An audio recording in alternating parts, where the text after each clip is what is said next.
Good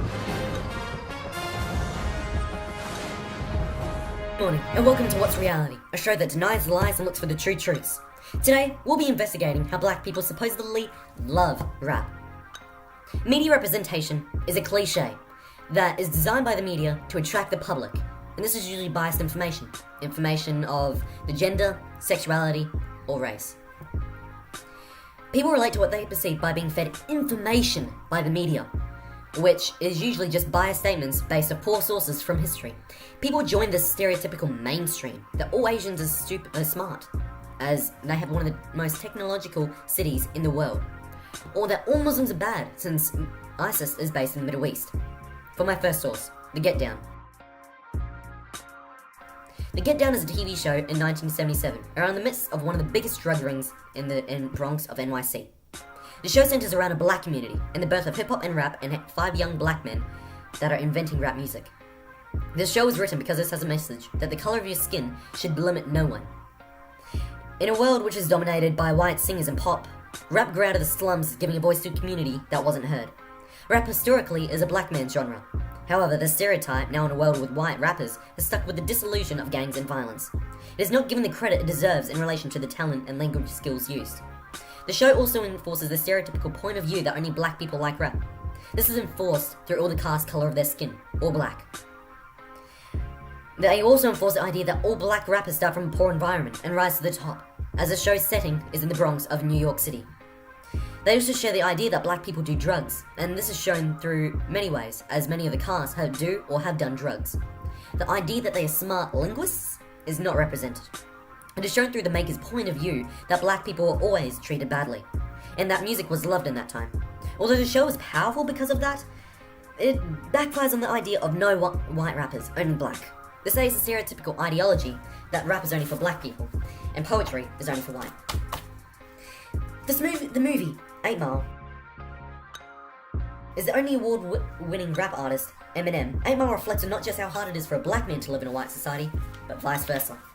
This movie reflects on how you can be any color to achieve your dreams, regardless of the society you come from. This was the only rap movie, besides one other, to achieve an Academy Award due to its message and how powerful it is reflected through film. 8 Mile was created to produce Eminem's reputation into a larger symbol, from living in a trailer van with his mum into being brutally beaten up by a gang. This movie truly captures all the pain he went through and portrays the message. You can achieve anything, regardless of the color of your skin or in society you come from. This movie constructed accurately of how hard it is to work in a racially diverse society, but how someone can still do it.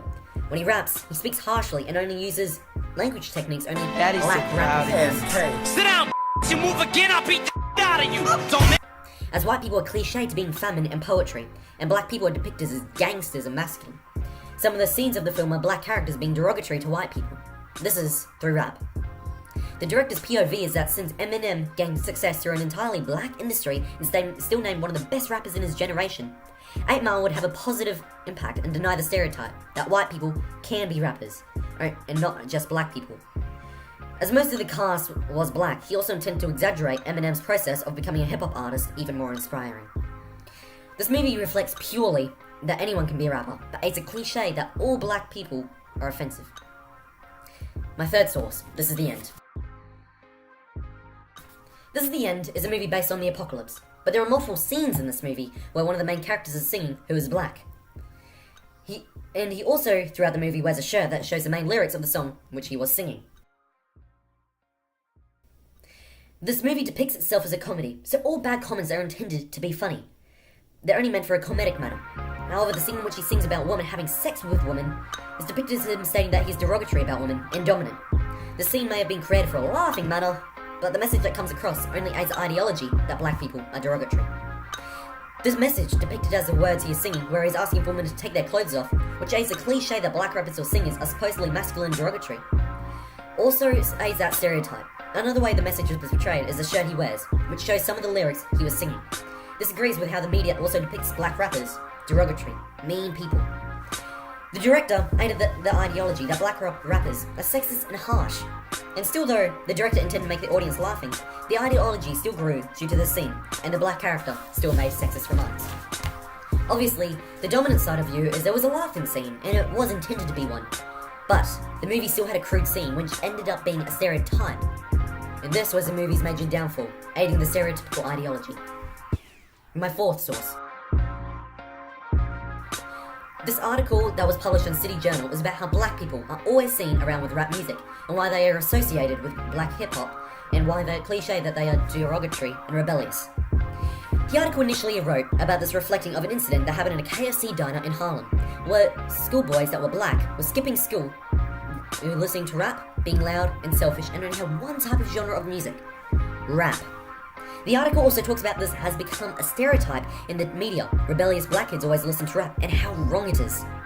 His example of seeing black kids skipping school is well reflected, and how he depicted that rap was the main source of trouble in the diner in the playlist that reflected the media in a disgraceful way, and derogatory way to both genders and different skin complexions. The media also talks about rap and how it started with the black people and grew into a new genre of music, which is also another reason people associate black people with rap. The writer's POV is that he knows the stereotype that black people are associated with rap, and has given evidence to say that why it is a stereotype, as well as why it shouldn't be a stereotype. He constructed an article both reflecting the media's point of view and of the cliche and the POV of black men. Now they are associated to this cliche due to history, from rap being an almost entirely black industry, to seeing young black men listening to rap and disturbing others. The dominant perspective is that the writer is giving a perspective of the stereotype, and one from the victim of the stereotype's perspective.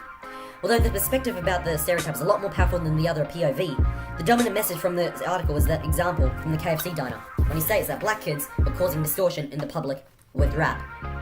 My fifth and final source.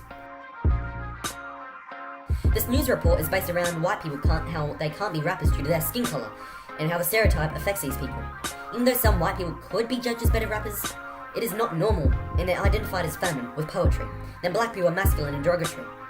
It also talks about white people who love to rap and can't because they're racially excluded by everyone else, as rapping isn't a white thing to do. The reason the news released this video is so the audience can know of how the media has confused them into thinking that rapping is only a black thing to do. They talk about an incident when a white person performed a rap from both races. Both races asked, "Aren't you portraying your race?" and etc.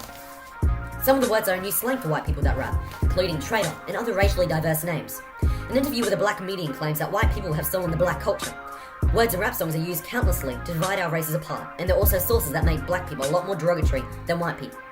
The maker's POV is that black people would have valued more than rap than white people, due to the birth of rap wasn't by a black culture, as well as most of the rap industry is black. The maker of the show was the white people's perspective, and how black people are actually being racially exclusive. The dominant perspective is that white people aren't allowed to rap, and this is due to some people think it's not a normal thing to do, and white people called out to be feminine towards black people. From black people's perspective, this would come out as offensive, and being hypocritical as they call out white people for being racially exclusive. But at the same time, the black race is doing the exact same thing. In conclusion, the media has associated rap with black people, and have also created the ideology that black are derogatory when rapping, and the stereotype that white people are feminine and are associated with poetry.